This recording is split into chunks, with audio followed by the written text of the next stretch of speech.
안녕하세요. 다산에드 전병칠 원장입니다. 자, 여러분 어떻게 공부 잘 되고 계십니까? 쉽지 않은 공부인데 아무튼 지금까지 잘 와주셨고 그리고 앞으로도 더 잘 가실 거라고 의심하지 않습니다. 우리가 흔히 공부를 할 때 공부는 머리로 하는 것이 아니라 엉덩이로 한다라고 하는 말이 있습니다. 그 얘기는 무슨 말이냐면은 오랫동안 책상에 앉아 있는 습관을 기르는 것이 공부의 첫 번째 방법이라는 뜻이겠죠. 여러분께서 지금까지 어떤 분은 고등학교를 졸업한 이후로 어떤 분은 중학교를 졸업한 이후로 이렇게 본격적으로 수학적인 계산이라든지 그 다음에 이런 자격증 공부를 상당히 오랜만에 하시는 분들도 계실 겁니다. 우리가 책상에 앉아서 이런 강의를 듣고 공부를 하는 것이 많이 익숙하지 않으신 분들도 우리가 공부는 엉덩이로 한다라고 하는 것을 꼭 기억하시고 책상에 잘 앉아서 오랫동안 시간을 보내는 것을 습관화 해주시기 바라겠습니다.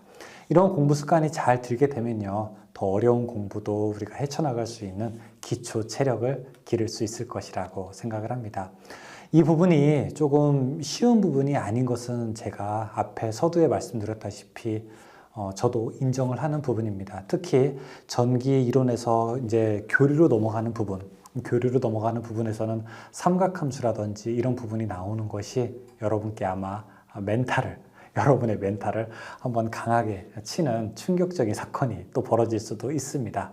그럼에도 불구하고 포기하지 않으셔야 되는 이유는 이 앞부분만 이제 고비만 넘기시게 되면 전기기기 그리고 전기 설비 부분에 있어서는 여러분들이 아주 편하게 접근할 수 있는 아주 희망찬 새 미래가 있기 때문입니다.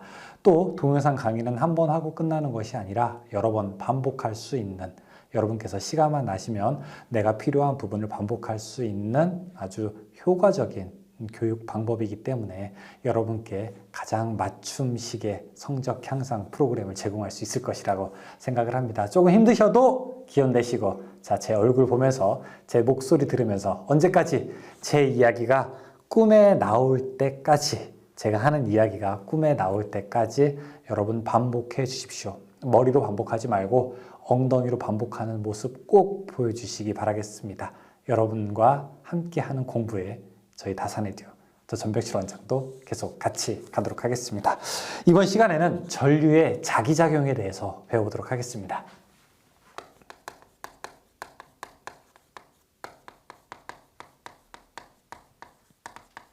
이제 본격적으로 전류가 자석에 작용을 한다라고 하는 것을 조금 이야기 드리고 싶어요. 이 앞까지는 우리가 전기에 대해서 배웠었고 그 다음은 자기에 대해서 배웠습니다. 이제 본격적으로 전류와 자기에 대해서 배우게 될 텐데 일단 이런 내용이에요. 자, 여기 전선에 전류를 흘리게 됐더니 이 주변에 놓았던 나침반이 전류가 흘릴 때 나침반의 방향이 움직이는 것을 어느 순간 우리가 발견하게 되었습니다. 그런 것으로서 우리는 전류가 흐를 때 주변에 자기장이 만들어진다고 하는 것을 알았죠. 전류가 흐르게 되면요, 도선에 전류가 흐르게 되면 주변에 뭐가 만들어진다고요? 이렇게 자기장이 만들어지게 된다고요. 그러면은 전류가 많이 흐르게 되면은 자기장의 세기도 더 세지게 되는 거죠. 또 전류가 흐를 때 그 도선에서 가까이 있게 되면은 자기장의 세기도 더 커지게 되는 겁니다. 그럼 이 자기장이 어느 방향으로 만들어질까? 자, 이것을 이제 정립한 사람이 바로 앙페르가 됩니다. 암페어라고도 이제 부르게 됩니다. 전류가 흐르는 방향을 엄지손가락으로 만약에 가리킨다면, 이게 도선이라고 하면 이 도선에 나머지 네 손가락으로 감싸 쥐는 방향으로, 즉 전선이 이렇게 흐르게 되면, 이렇게 있다라고 하게 되면 전류가 이쪽 방향이게 되면은 이렇게 감싸는 방향으로, 자, 이렇게 감싸는 방향으로 자기장이 만들어진다라고 하는 것을 오른손으로서 설명해서 이걸 바로 앙페르의 오른손 법칙이다, 이렇게 이야기를 하게 됩니다. 앙페르의 오른손 법칙, 앙페르의 오른손 법칙, 오른손 법칙, 오른손 법칙. 또, 자, 만약에 제가 어떤 철심에다가 코일을 감았다. 자, 이렇게 전선을 이렇게 감게 되었을 때 여기에 전류를 이렇게 흘려볼게요. 그러면은 전류가 위쪽 방향으로 이렇게 가죠. 전류를 내 손가락으로 감싸 주셨을 때 엄지손가락이 가리키는 방향이 이 왼쪽이 되지 않겠습니까? 자, 이 왼쪽이면 여기가 N극이 되고 이쪽이 S극이 된다. 이것도 역시 앙페르의 오른손 법칙, 뭐 오른 나사의 법칙, 뭐 이렇게도 이야기하는데 여러분 그건 별로 관계없습니다. 자, 그래서 오른 나사라고 하는 거는 왜 그러냐면은 만약에 들어가는 전기가 있다. 여러분 여기 밖에서 여러분 쪽에서 이 칠판으로 들어가는 게 있다라고 하면 우리가 들어가는 건 이렇게 X치고, 만약에 칠판에서 여러분 쪽으로 나온다라고 하면 전선은 이렇게 점을 찍거든요. 자, 그러면 나올 때는요, 오른손 하게 되면은 이런 방향으로 자기장이 만들어질 거고요. 들어가게 되면은 자, 이런 방향으로 자기장이 만들어질 겁니다. 그래서 이걸 오른 나사가 여러분들 만약에 나사를 집어넣을 때 여러분들이 보이는 거는 밖에 십자인 부분이잖아요. 그렇죠? 그래서 이거를 그때 시계 방향으로 돌려야 나사가 들어가기 때문에 이걸 오른 나사의 법칙이다 라고도 이렇게 얘기를 하게 됩니다. 어쨌든 앙페르의 오른손 법칙, 오른 나사의 법칙, 이 앙페르의 법칙은 무엇이냐면은 전류와 자기장의 방향을 쉽게 알아내는 훌륭한 도구가 되게 됩니다. 그림을 보시게 되면은 맨 위에서 전류가 흘렀을 때 자기장이 만들어진다. 그 다음에 두 번째 직선 도선에다가 오른손처럼 만들어진다. 그 다음에 맨 밑에 전선이 막 감겨 있을 때 그때 엄지손가락이 가리키는 방향이 N극이 된다라고 하는 것을 보여주는 바로 그러한 뜻이 되는 거죠. 한 페이지 넘겨서 그림 3-12 보시게 되면은 솔레노이드라고 하는 것이 나와 있습니다. 솔레노이드라고 하는 것은 뭐냐면은 이러한 철의 통에다가 전선을 균등하게 일정하게 많이 감아 놓은 것을 우리가 솔레노이드라고 하게 됩니다. 이 솔레노이드가 엄청 길어요. 길이를 알 수 없을 만큼 이렇게 쭉 했어요. 그러면은 끝이 없는 길이다라고 해서 무한장 솔레노이드라고 하게 되고요. 그 다음에 동그란한 형태로 해서 솔레노이드를 감습니다. 이렇게. 그러면은 자, 이런 거는 고리환자라고 해서 이런 건 우리가 환상 솔레노이드라고 합니다. 환상 솔레노이드라고 이야기를 하게 됩니다. 그래서 그림에 솔레노이드에 대한 것도 만들어지게 되는데 보통 우리가 이제 발전기, 변압기, 전동기 같은 경우에는 이런 솔레노이드를 많이 사용을 하게 되죠. 왜? 철심에 전선을 많이 감았을 때 감은 횟수에 비례해서 자기장의 세기가 세지기 때문에 그렇죠. 자, 그 밑에 자기장의 세기에 대한 얘기도 있습니다. 그래서 무한장 도선인 경우에는 암페어의 주의 적분 법칙이라고 하는 게 있고, 그 밑에 유한장 도선. 그러니까 길이에 한계가 있는 거는 우리가 비오 사바르의 법칙이라고 합니다. 이거 비오 사바르냐, 사람 이름이 하나가 아닙니다. 비오랑 사바르라고 하는 사람 둘이 같이 했기 때문에 비오 한 다음에 반드시 옆으로 이렇게 표시를 해서 두 사람의 이름인 것을 우리가 나타내게 되죠. 자, 그러면은 이때 여러분께서 꼭 외우셔야 되는 거 세 가지. 첫 번째,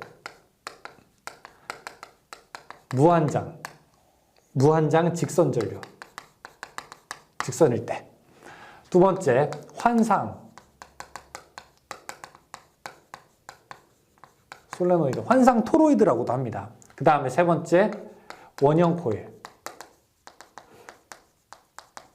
무한장 직선은 이렇게 직선에 전류가 흐르고 이 직선으로부터 R미터 떨어진 곳에서 여기에 자기장의 세기가 얼마냐라고 물어보게 되는 겁니다. 환상 솔레노이드라는 것은요, 자, 제가 저기서 그림 그렸던 것처럼 이 고리 모양의 코일을 막 감았을 때 이때 이 자기장의 세기가 H가 얼마냐라고 물어보게 되는 거죠. 이때 이 솔레노이드의 요 길이를 우리가 둘레를 평균 길이라고 합니다. 그 다음에 원형 코일이라고 하는 거는요, 자, 이렇게 코일을 여러 번 감았을 때를 우리가 원형 코일이라고 합니다. 그럼 이때 세 개 다 공통적으로 들어가는 것은 뭐냐? 바로 여기에 흐르는 전류가 클수록 자기장의 세기도 더 세진다는 거죠. 그렇지 않습니까? 전류가 클수록 자기장의 세기는 더 세지게 되는 거죠. 또 여기 거리가 좁을수록 자기장의 세기는 더 커지게 되는 겁니다. 그래서 이 전류의 크기에는 비례하고 여기서 만약에 반지름 R이라고 하면은 이 R의 크기에는 반비례한다. 이런 특성을 볼 수 있어요. 첫 번째 무한장 직선에서 자기장의 세기 H는 2πR 분의 I 이렇게 계산합니다. 환상 솔레노이드 때는요, 2πR 분의 NI 계산하고요. 자, 여기는요, 원형 코일일 때는 H는 2R 분의 NI 이렇게 계산합니다. N은 권수예요. 많이 감을수록 자기장의 세기가 더 세지겠죠. 자, 여기는 거리가 좁을수록, 그 다음에 전류가 클수록 자기장의 세기가 세지게 되고요. 자, 환상 솔레노이드에서는 권수가 클수록, 전류가 클수록, 그리고 반지름이 작을수록 더 커지게 되는 거고요. 그 다음에 여기는 권수가 많을수록, 전류가 클수록, 그 다음에 R 값이 작을수록 더 자기장의 세기가 세지게 됩니다. 그런데 여기에서 환상 솔레노이드 자주 나오는데요.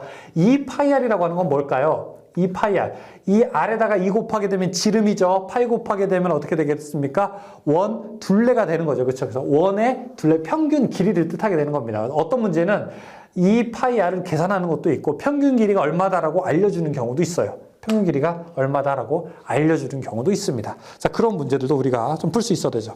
자, 비오사바르의 법칙 그림 보시게 되면은 비오사바르의 법칙에서 델타 H는 4파이 R 제곱분의 I 델타 L 사인 세타다라고 하는 이 식도 별표 하나 쳐두시죠. 이거는 절대 계산하는 문제는 안 나와요. 다음 중 비오사바르의 식이 뭐냐 이런 걸 우리가 찍을 때 나오게 되는 문제입니다. 다음에 자기회로 한번 보죠. 자기회로. 자, 자기회로라고 하는 것은 자기장이 흐르는, 자속이 흐르는 우리가 회로를 이야기하게 되는 거고, 자, 이때 자속의 세기 H는 이렇게 됩니다.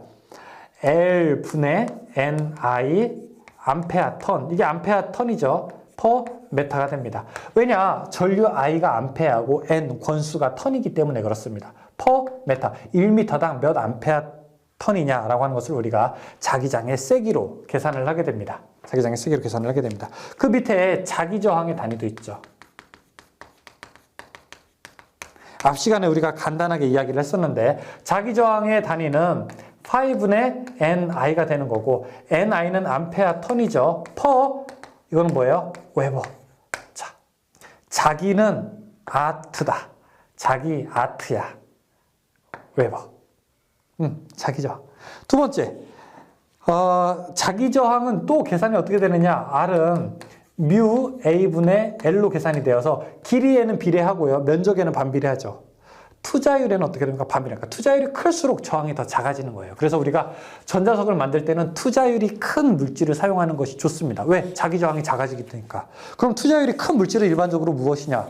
뭐가 될까요? 투자율이 큰 물질은 일반적으로 철이 되게 되는 거죠. 어떤 거? 강자성체가 되잖아요. 그렇죠? 근데 나머지 재료는 가성비, 가격 대비 성능이 좀 적절하지 않은데 철은 가성비가 너무 좋아요. 자, 문제 한번 풀어볼게요. 1번. 전류에 의해 만들어지는 자기장의 자기력선 방향을 간단하게 알아내는 법칙은 앙페르의 오른손 법칙, 오른나사 법칙. 2번. 전류에 의해 만들어지는 자기장의 자기력선 방향을 알아내는 법칙은 앙페르의 오른나사 법칙. 자, 전류와 자기장의 방향이 있고요. 전류와 자기장의 세기가 있어요. 자, 이거는 앙페르, 이거는 비오사바르. 알았죠? 세기는 비오사바르입니다. 3번에 전류의 방향과 자장의 방향은 각각 나사의 진행 방향과 회전 방향에 일치한다. 관계 있는 거 앙페르의 오른나사 법칙. 4번에 전류에 의한 자기장과 직접적으로 관련이 없는 거. 1번에 줄의 법칙. 이거는 뭐예요? 열과 관련이 있는 거죠. 그렇죠? 전류가 흘렀을 때 열이 만들어지게 된다. 5번. 긴 직선 도선의 I암페아의 전류가 흐를 때 이 도선으로부터 R만큼 떨어진 곳에 자기장의 세기는 어떻게 되는가 물어보겠습니다. 자, 이 식이죠. 그렇죠? H는 2파이 R 분의 I 암페아 턴 퍼 미터니까 전류에는 비례하고 그 다음에 거리에는 반비례하게 된다. 전류에는 비례, 거리에는 반비례. 2번이죠. 6번. 1cm당 권선수가 10인 무한 길이 솔레노이드에 1A의 전류가 흐르고 있을 때 솔레노이드 외부 자기의 세기는 얼마냐? 외부는 그냥 빵입니다. 빵. 1번. 7번. 반지름 R, 권수 N인 원형 코일의 자기장의 세기는 어떻게 되냐? 원형 코일일 때는 2R분의 NI. 8번. 반지름 5cm, 권수 10회인 원형 코일에 15A의 전류가 흐르면 코일 중심의 자기장의 세기는 어떻게 되는가? 자, 이거 2R분의 NI 이렇게 계산한다고 했어요. 2 곱하기 반지름이 얼마예요? 5cm. 미터로 계산하면 0.05m. 분의 권수가 몇 회예요? 10회. 그 다음에 전류가 얼마예요? 15A는 1500이 됩니다. 9번 무한장 직선도체의 전류를 통했을 때 20cm 떨어진 점에 자기가 세기가 10A 턴퍼미터라면 전류의 크기는 약 어떻게 되는가 라고 물어보고 있습니다. 자, H는 무한장 직선일 때 2πr 분의 I죠. 지금 전류 물어보고 있어요. I는 그럼 어떻게 됩니까? 양쪽에 2πr 곱하면 되죠. 2πr에 H 계산하면 되고 2 곱하기 3.14 곱하기 R 값이 얼마입니까? R 값이 거리가 20cm니까 0.2m죠. 그 다음에 H가 10이네요. 그렇죠? 이거 계산하게 되면 12.6 나올 겁니다. 10번 평균 반지름이 10cm이고 가문의 수가 10회인 원형 코일에 5A의 전류를 흐르게 하면 자기장의 세기가 얼마큼이냐? H는 2R분의 NI 계산하게 되면 2 곱하기 10cm니까 0.1이 되고요. 그 다음에 10 곱하기 5 계산하면 되죠. 그러면 250. 여기 꼭 한 문제 나옵니다. 아셨죠? 자, 11번. 반지름 R, 권수 NA 환상 솔레노이드의 Iampe의 전류가 흐를 때 자기장의 세기 뭐예요? 2πR분의 NI. 12번. 환상 솔레노이드 내부의 자기장의 세기에 관한 설명으로 옳은 것은 무엇이냐? 12번. H는 환상 솔레노이드일 때 2πR분의 NI 되니까 전류에는 비례하죠. 자기장의 세기는 전류에 비례하게 되는 거죠. 그렇죠? 12번. 자화력을 표시하는 식과 관계가 있는 것은 무엇이냐? 13번. 자, H는 L분의 NI. 권수와 전류에는 비례하고요. 길이에는 반비례하게 되죠. 4번이죠. 14번. 평균 반지름 Rm의 환상 솔레노이드에 Iampe의 전류가 흐를 때 내부 자기가 H였다. 권수는 어떻게 되는가? 권수는 어떻게 돼요? 이걸 권수로 나타내게 되면요. N은 어떻게 됩니까? I 분의 2πRH 이렇게 되나요? 그렇죠? 3번. 15번. 평균 길이 10cm, 권수 10회인 환상 솔레노이드에 3A의 전류가 흐르면 그 내부의 자기장의 세기는 어떻게 되는가? 15번. 자, 이 식 가지고 풀어야 되는 거죠. H는 L분의 NI. 그럼 지금 L값, 평균 길이가 10cm고요. 0.1. 그리고 권수가 10 곱하기 3. 300 있네요. 지금 15번 같은 경우에는 내가 도저히 모르겠다. 아니 원장님이 문제 풀이할 때 같이 풀 때는 알겠는데 혼자서 풀려면 절대 모르겠어요. 이건 어떻게 하냐면요. 15번에서 지금 뭐라고 물어봤어요? 마지막에 암페아, 턴, 퍼, 미터가 얼마냐? 이거 물어봤잖아요. 그렇죠? 그럼 이건 뭐예요? 미터를 암페아, 턴을 미터로 나누면 얼마냐? 이걸 물어보는 거예요. 그렇죠? 그래서 전류와 권수를 곱한 것을 길이로 나누면 돼요. 식에 다 알려준 거예요. 16번. 비투자율이 1인 환상 철심 중의 자장의 세기가 H 암페아 턴 퍼 미터였다. 이때 비투자율이 10인 물질로 바꾸면 철심의 자속 밀도는 어떻게 되는가? 철심의 자속 밀도 B는 뮤 H. 투자율이 10배가 되면요. 자속 밀도도 10배로 증가하게 됩니다. 2번. 공기 중에서 자기장의 세기가 10A per 미터인 점에 8 곱하기 10의 마이너스 2승 웨버의 자극을 놓을 때 이 자극에 작용하는 기자력은 어떻게 되는가? 기자력 물어보게 되면은 F는 MH. 자극의 세기가 8 곱하기 10의 마이너스 2승. 자기장의 세기가 100. 그러면 8 나오겠네요. 답이 2번. 18번. 공기 중 자장의 세기가 20A 턴 퍼 미터인 곳에 8 곱하기 10의 마이너스 3승 웨버의 자극을 놓으면 작용하는 힘은 어떻게 되는가? 두 개 곱하면 되죠. 0.16.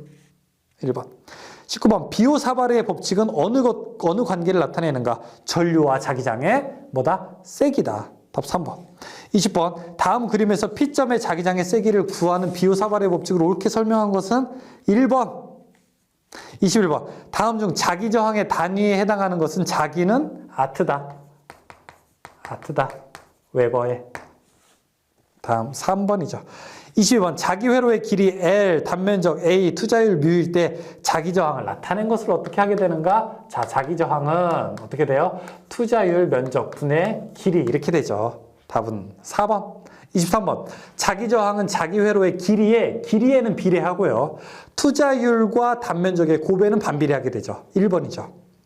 24번 자기회로에 기자력을 주면 자로의 자속이 흐른다. 그러나 기자력에 의해 발생되는 자속 전부가 자기회로 내를 통과하는 것이 아니라 자로 이외의 부분을 통과하는 자속도 있다. 이와 같이 자기회로 이외의 부분을 통과하는 자속을 무엇이라고 하게 되는가? 자, 여러분들이 만약에 전자석을 만들었어요. 전자석을 만들면 여기 코일을 이렇게 감았어요. 그러면 자속이 이 코일을 다 가는 것이 아니라 일부 아이들은 밖으로 이렇게 새나가는 애들이 있다고요. 새나요. 투자율이 작을수록 더 많이 새나가요. 이런 애들을 우리가 뭐라고 하냐? 밖으로 새나가는 자속이라고 해서 누설자속이라고 합니다. 누설자속. 답 2번. 끝. 문제 여기까지 봤습니다. 자, 몇 가지 이제 정의가 되면서 우리가 이제 익숙해지는 단계들이 됐습니다. 여러분, 겁 많이 먹지 마시고 저랑 같이 계속 가게 되는 겁니다. 다산의 뒤에 전병칠 원장이었습니다. 감사합니다.